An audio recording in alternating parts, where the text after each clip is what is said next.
Hello and welcome back to Let's Play Civilization. We're playing as the Vikings.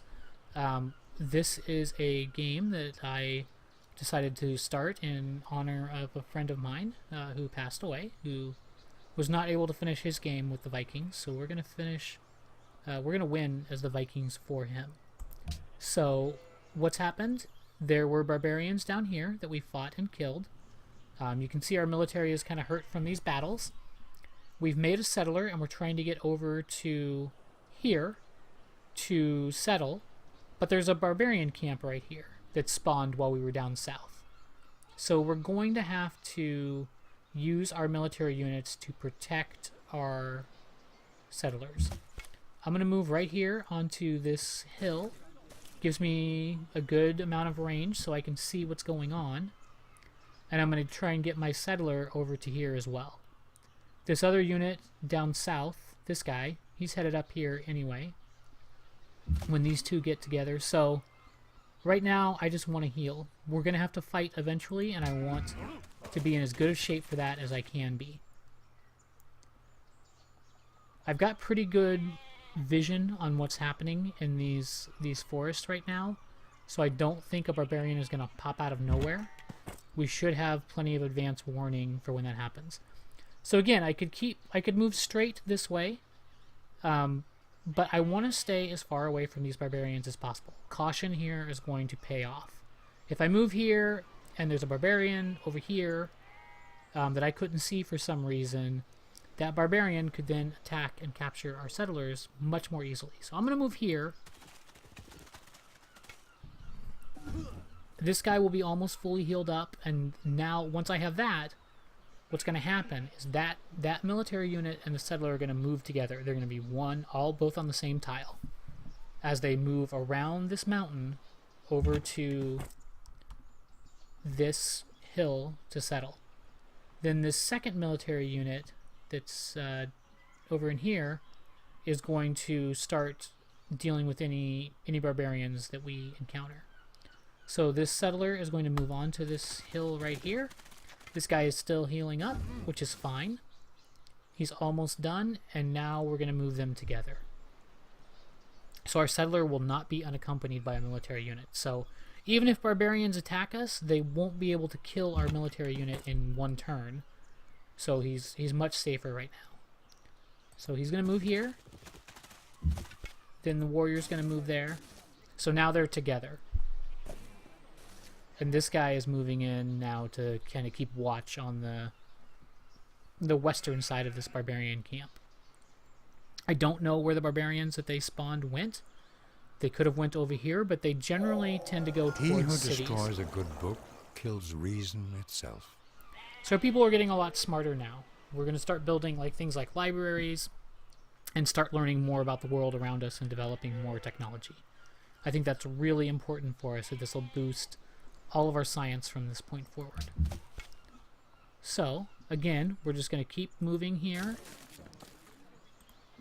Slowly and cautiously. This would be an okay place for a city, but we're gonna go for the best place that we can find.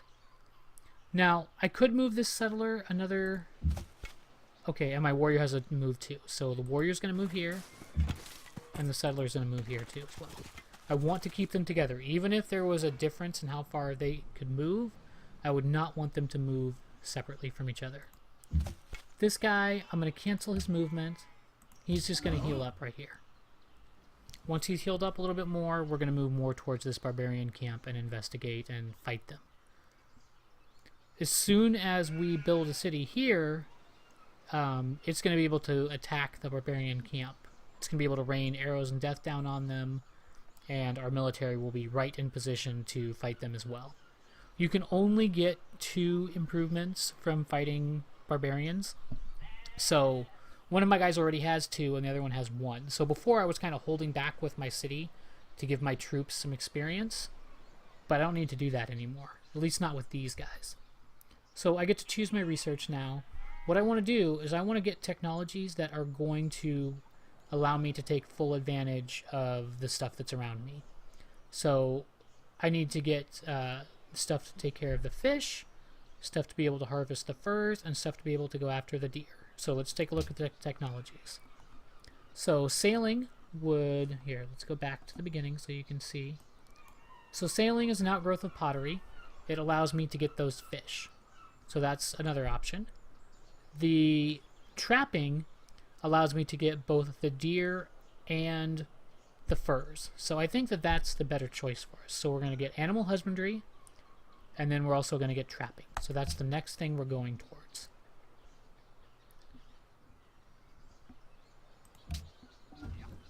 So it's going to take us 7 turns to our animal husbandry, and then a certain number of turns after that for trapping as well. But it's going to unlock 2 things that we want. These furs and these deer will both then be able to be used by us. So this guy, I'm going to move him a little bit closer because we're starting to get into the area that's much more dangerous and that is going to require us fighting really soon. So we've almost maneuvered around this mountain and these barbarians. They haven't attacked us. I haven't actually seen any barbarians, so I don't know where they are. They're either over here, and I don't see them, or they're up in this region. But either way, they haven't troubled us yet. So there's a warrior in there, and our settler's going to go right here. So now this guy, I'm going to put him here.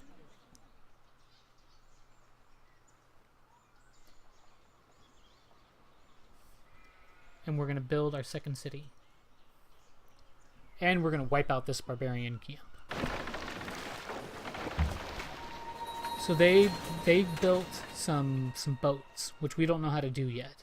And you can see he just spawned a military unit, and rather than spawning a melee unit, which is why I'm not seeing barbarians on the land, these are seafaring barbarians. Which sounds like a pretty great idea to me. So we're probably going to emulate a lot of these things that these guys are doing. But first things first, we're going to do is we're going to found this city. So I'm going to found our second city, which is Aarhus. I'm not sure if I'm saying that correctly, but we have to decide what it is we're going to build here. So just like in the previous city, I think we should build a monument. And then I'm not going to choose what to build next in this city.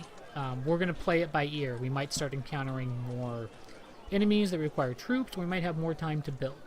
So I don't want to queue anything up else yet. We don't know enough about the world to make those decisions yet. But now you can see that I can attack people.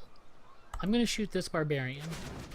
You can also see that it destroyed that barbarian camp because it was within my borders. It didn't kill the barbarian unit, but they're not going to spawn any more units, which is good for us.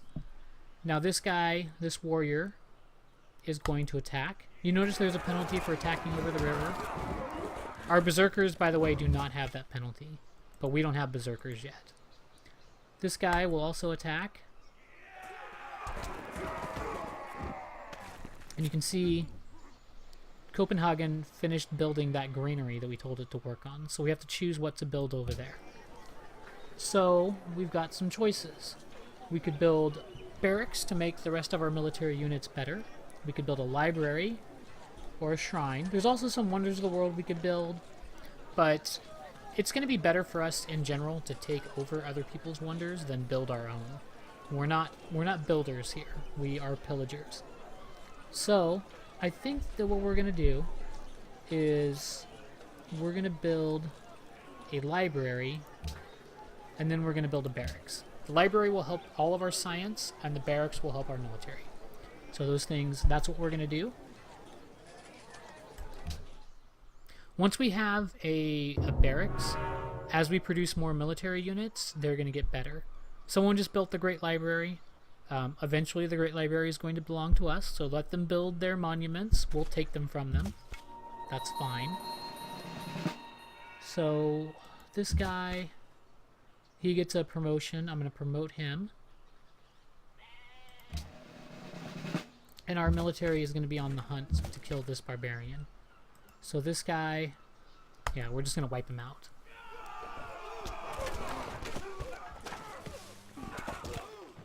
Now, as these ships sail around our continent, they're going to come near both of our cities and we can shoot them down. It doesn't give us any experience for doing so, but it does get rid of them. And since we kind of want to rule the waves, we want to get rid of barbarian ships if we can. So, what we're going to do, these military units, I'm going to switch their places here. There, they moved. This guy's really hurt. He needs to rest up. This guy needs to get down south to keep an eye on all that frozen tundra down there so that no more barbarians spawn. He's not fully healed, but he can make the journey down there and then rest once he's down there. So I want him to come down here. I'm going to move him down to this hill. It'll reveal some areas we haven't heard about, and it'll give him great vision. And what we're looking for him to be able to do is to see if he can keep an eye on things, barbarians won't spawn there. I moved this unit into the city so that it heals faster. So basically, in a nutshell, they heal 1 outside of their territory. They heal 2 Thou shalt not muzzle. inside their territory, and 3 inside their city. So he's going to heal a lot faster when he's in the city. He can get resupplied. They can go to inns and taverns and recruit more people. Much better to be inside a city, if possible. Sometimes it's not worth moving into a city. But he's very, very injured. He needs to heal a lot. And then once he's healed, I want to put him up here on this hill so he can keep an eye on what's happening up north.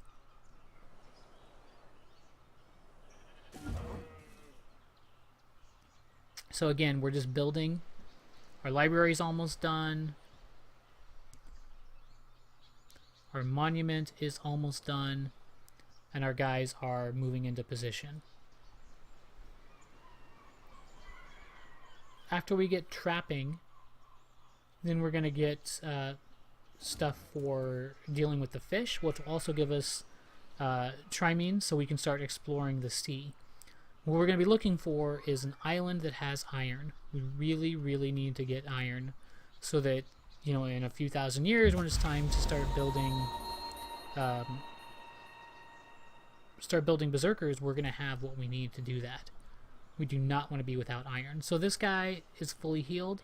He's going to pop up here and kind of keep an eye on what's going on up north. I don't want any barbarian units to spawn. They are a pain to hunt down and kill. They will destroy all the stuff you're building, like all the farms and lumber mills and things that you build will get burned to the ground by barbarians. So now you can see this is like when you see this kind of stuff, these are like the polar ice caps. So we're down at the South Pole of the world. This guy is just going to rest up and heal down here. He should be able to see pretty much everything down here. We get another policy. Again, it was liberty or honor. These are the 2 that we're going down. I could get this one, which will give me another settler. I don't think there's really a city, a place on here that's worth building a city at. So I don't want to build a 3rd city yet. There will be another island that will have a much better spot. So we're going to wait for that. I could build this to get a worker and get a tile improvement, which we're starting to get the technologies for. So that's not a bad idea. But I want our military to also be strong when we need it. So I'm going to choose discipline as my next one. It would be equally good, I think, to choose citizenship, and if I was playing the way that I like to play, that's how I would do it. But we are Vikings. Our honor is very important to us. We need discipline. There we go. So now our units will be better when they fight next to each other. So we're starting to put the building blocks in place to be able to build a strong military. We're going to be building barracks. We're going to have things in the honor tradition. So every troop we build is going to really be worth the investment of time to build him and the cost every turn it takes to maintain him. So we've done kind of what we set out to do on this island. We've killed all the barbarians that are here. We have 2 cities. You could build a city up here, but it's pretty close to this other city, so they're going to interfere with each other's growth, and there's nothing that special over here that I can see yet. There might be other resources that I don't know about yet, but from what I can see, this is not a great spot for a city. And when I build cities, I want them to be in great spots.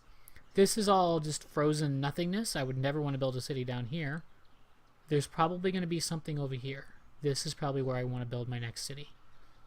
So we just built the monument in Aarhus. We'll make the decision for what to build there, and then that will be the end of this little video. So what are we going to build? So there's all kinds of military units we could build. There's caravans that can run trade back and forth between the two. That's not necessarily the worst idea in the world. We could keep building barracks and granaries and libraries. I am torn between building a caravan to run food back and forth between these two cities, or building... What I think I'm going to do is I'm going to build a granary. I am going to... Then I'm going to build a barracks, because we want our military to be strong. Then a library, and then a caravan. So we've got this city's future planned out pretty well. Okay. And then a unit needs orders, which is this guy, and he's just going to sit up here.